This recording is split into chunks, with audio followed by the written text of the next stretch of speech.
bukan menjadi syarat pelaksanaan sekolah tatap muka, melainkan upaya herd immunity khususnya di lingkungan sekolah. Ira, Fajar TV dan Fajar Radio melaporkan.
Badan Intelijen Negara Daerah Sulawesi Selatan atau Binda Sulsel menggelar vaksinasi massal khusus pelajar SMP di Kota Makassar. Selasa 30 Agustus 2021, vaksinasi massal ini serentak dilaksanakan di 10 sekolah SMP negeri di Kota Makassar yang ada di Kecamatan Tamalate. Sebanyak 10.000 dosis vaksin jenis Sinovac disiapkan bagi pelajar SMP ini. Seperti yang terlihat di SMP Negeri 27 Makassar, ratusan siswa mengikuti vaksinasi khusus pelajar. Kepala Sekolah SMP Negeri 27 Makassar, Nurdin mengungkapkan pemberian vaksin bagi pelajar ini dalam rangka menjaga kesehatan para siswa dengan harapan pemberian vaksin bagi pelajar tingkat SMP ini agar pembelajaran tatap muka bisa segera dilakukan. Hari ini adalah vaksin massal untuk peserta didik yang dilaksanakan untuk Kecamatan Tamalate dan khusus untuk SMP Negeri 27 Makassar ini sampai saat ini sudah ada sekitar 600 pendaftar siswa yang siap vaksin. Kemudian kita memang sangat berharap bahwa seluruh siswa ini harus ikut vaksin dalam rangka untuk menjaga kesehatan mereka. Sementara itu, salah satu pelajar SMPN 27 Makassar, Sri Rahayu mengaku dirinya mengikuti vaksin ini agar bisa segera sekolah tatap muka. Sekolah ya? Agus Salim, Fajar TV, Fajar Radio melaporkan.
Program vaksinasi terus gencar dilakukan. Pemerintah Kota Makassar kali ini menyasar siswa SMP sekota Makassar pada Selasa 31 Agustus 2021 di SMP Negeri 1 Makassar sebanyak 550 siswa mengikuti program vaksinasi. Kepala SMP Negeri 1 Makassar, Suaib Ramli mengatakan vaksin bagi pelajar merupakan salah satu syarat untuk mengikuti pembelajaran tatap muka, namun ia masih menunggu kebijakan lebih lanjut, baik dari pemerintah pusat maupun pemerintah daerah.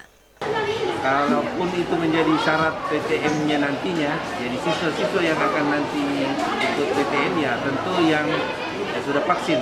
Tapi itu kan tergantung dari kebijakan pemerintah, dalam hal ini pemerintah pusat, apakah itu menjadi syarat.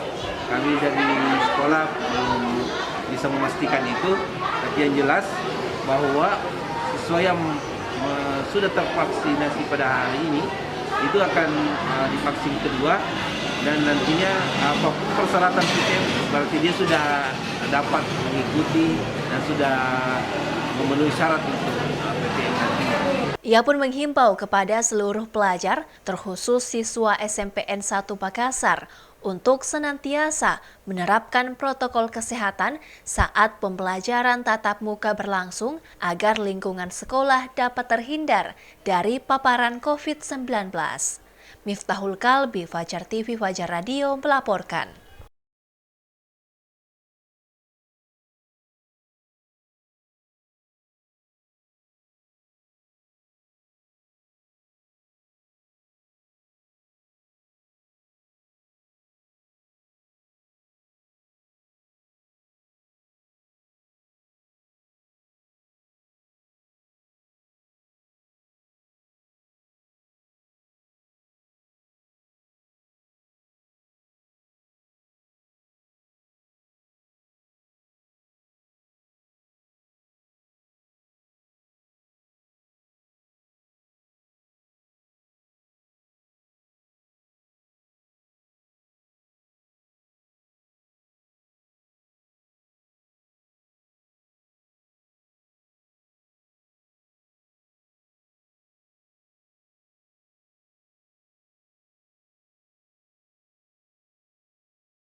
Ketua Tim Pakar Satgas Penanganan COVID-19 Wiku Adhisa Smito menyatakan bahwa pemerintah akan menghentikan pembelajaran tatap muka di sekolah selama 3 hari apabila di pelaksanaannya ditemukan siswa terinfeksi virus corona.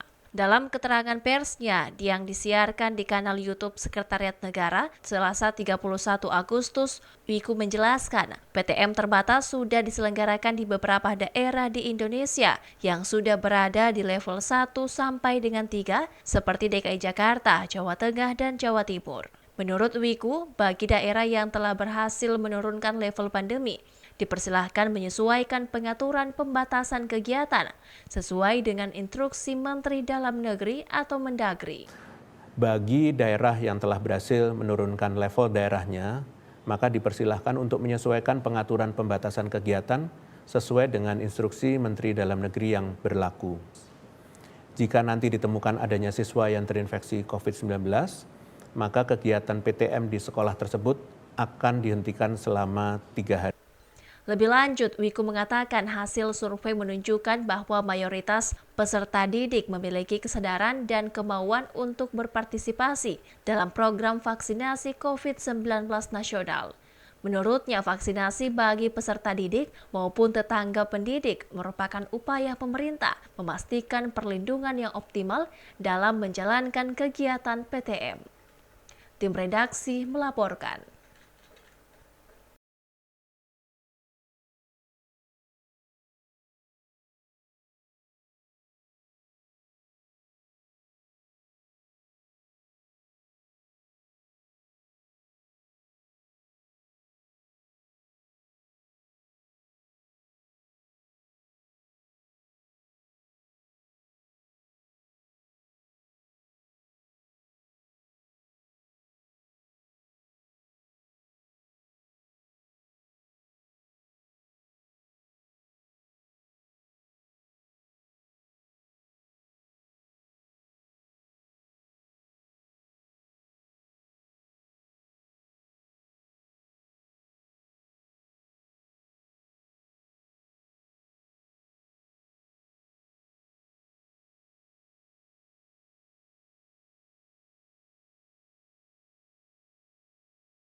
Polda Sulsel berhasil menggagalkan peredaran narkoba yang masuk sebanyak 75 kg. Barang haram tersebut diketahui berasal dari Surabaya. Pengungkapan kasus ini dilakukan dalam 2 kali penanganan. Penangkapan pertama pada Rabu 25 Agustus di salah satu hotel di Jalan Jenderal Sudirman. Di TKP polisi menyita sabu seberat 40 kg dan 2.000 butir pil ekstasi. Barang bukti tersebut diamankan dari tangan tersangka SYF 37 tahun dan ABJ 24 tahun. Hasil pengembangan, Polda Sulsel kembali menggerebek sebuah hotel di Jalan Mapanyuki, Makassar. Di lokasi ini, tim Sus Ditres Narkoba Polda Sulsel menemukan 35 kg sabu dari tangan FTR 28 tahun. Kapolda Sulsel Irjen Pol Perdisyam ketika merilis kasus ini di Mapolda Sulsel pada Selasa 31 Agustus mengatakan, dalam satu kali pengantaran, pelaku diberi upah 150 juta sekali antar dan ia telah melakukan 13 kali pengantaran masuk ke Makassar. Ini merupakan hasil pengungkapan narkoba yang sampai saat ini selama saya jadi Kapolda yang terbesar, sebanyak 75 kg dengan 38 sekian ekstasi. Ini merupakan hasil lidik kita dari 2 bulan yang lalu berdasarkan informasi masyarakat yang ada. Dan ini kita dengan kasus ini kita melihat bahwa Makassar ini sudah menjadi satu pasar Sulawesi ya, di mana dipusatkan di Makassar.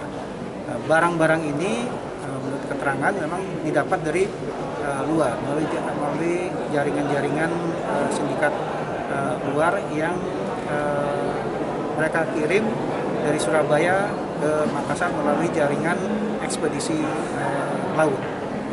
Tadi diakui juga oleh para tersangka tersebut, mereka sudah beroperasi sejak bulan Maret, ya, tetapi baru kali ini yang mereka bawa dalam jumlah yang besar. Tujuannya memang pangsanya bukan hanya di Sulawesi Selatan, tetapi juga termasuk di Sulawesi Tengah dan Sulawesi Tenggara. Ilham Cepi, Fajar TV, Fajar Radio melaporkan.